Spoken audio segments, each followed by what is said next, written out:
काय म्हणते मग सोलापूरची पब्लिक? तर हा व्हिडिओ थोडासा लेट पोस्ट झाला आहे, त्यासाठी सॉरी. मी गेले होते बाहेर आणि ही माझी फ्रेंड आहे ना, ती खूप जास्त लेट आली होती. तर सोडा, आम्ही या लोकेशनवर गेलो होतो आमचे काही फोटोज व्हिडिओज काढण्यासाठी, पण इथे अलाउड नव्हतं.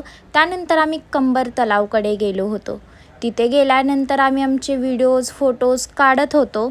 तर हे बघा, ह्यांचं शूट चालू होतं आणि पुढे बघा इथे ना खूप जास्त फिश होते. तुम्हाला ते दिसणार नाही, पण खूप होते. आणि पुढे बघा माझ्या फ्रेंड्सची मस्ती कशी सुरू होती.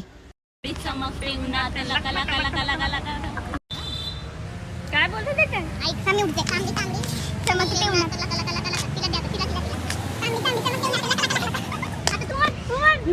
तर फ्रेंड्ससोबत अशी मस्ती केली, थोडासा टाईम स्पेंड केला आणि मग निघाले घरी जाण्यासाठी. भेटू आपण नेक्स्ट व्हिडिओमध्ये. तोपर्यंत बाय गाईज.